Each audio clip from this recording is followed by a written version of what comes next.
Hey everybody, it's Jim here. Today we're going to be doing a kind of random comparison that you voted for on the most recent Thursday live stream. The Fender Mustang, this is the Vintera 2, against the Fender Jazzmaster, the American Vintage 2. We're going to do some sound samples playing the same thing back to back, and then I'll give you my thoughts on the two guitars afterwards. Before we get started, if you're new around here, or maybe you've watched a few videos and you haven't already done so, I ask you to consider hitting the like button and subscribing to the channel if you find yourself enjoying today's video. I have a goal of hitting 9,000 subscribers by the end of the year, so just about a month and a half, and your support really would mean a lot to me. On to the guitars. I got both of these from Sweetwater, however they were not provided to me by them. This channel works off of affiliate links. I have links to Sweetwater and to Tolman in the description of this video if you are considering making a purchase. That also does a lot to support me in this YouTube endeavor that we're on. With that out of the way, for today's demonstration, we're going to jump right into it. We're going to be using the Tone King Gremlin 1x12 combo amp mic'd up by the Shure SM57. For drives, we'll be using the Brown Amplification Protein and the Lawler drive. Any reverb that you hear will be coming from the Strymon Bellante.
guitars sounded quite different from one another, and that's really not all that surprising because they have a few key differences that really separate them from one another. The first being the scale length. The Mustang has a shorter scale length. This is a 24-inch scale length, even shorter than the Gibson standard scale length, which is 24 3/4, as opposed to the Jazzmaster that has a 25.5-inch scale length.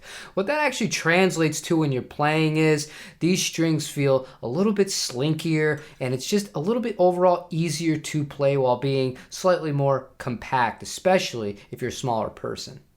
Another contributing factor as to why these guitars do sound so different have to be the pickups and the electronics as a whole. You do have these lower output single coils in the Mustang, but you have a 250 meg volume pot as opposed to a 1 meg in the Jazzmaster. You also get these two switches on here. These act as on and offs for the neck and the bridge pickup independently, whereas you have a 3-way toggle on the Jazzmaster, and you have a rhythm circuit which bypasses all of the other controls and just goes to the neck pickup. Last but not least, both of these guitars have a vibrato, but their designs are indeed a bit different as well. This is the dynamic vibrato as opposed to the Jazzmaster that shares the same kind of vibrato as a Jaguar. What I noticed playing these guitars back to back, the Jazzmaster sounds a lot warmer, a lot bigger, and sometimes you're really going for that, especially if you're not in a gigantic arrangement. The Jazzmaster can fill a lot of spaces, whereas the Mustang, it doesn't necessarily excel in those areas as well, but it's so percussive, and it's just this amazing kind of sound that really is unique to the instrument. And some final thoughts before we get going for today. Obviously, this guitar is a lot bigger than the Mustang and is on average going to weigh a bit more as well. The fact that it does have the longer scale length also means that you do feel a little bit more distant to the guitar, but it's by no means uncomfortable. Whereas the Mustang, it's lighter, it's smaller, it's kind of like a Telly in many ways as far as the feel when you're sitting down and playing it, and it is just so compact. Big pro to the Jazzmaster, in my opinion, over the Mustang has to be the vibrato in usage. You can just rail on this thing once it's set up, and it will never ever go out of tune if you know what you're doing as far as lubricating the nut and stretching out the strings, whereas the dynamic vibrato is a little bit harder to really dial in, and it can handle a bit of abuse, just not to the same level that this guitar can in my experience. That's all I have for you guys today. You guys wanted this? Let me know what you think down below in the comments section. And again, if you haven't already, please consider liking the video, subscribing to the channel.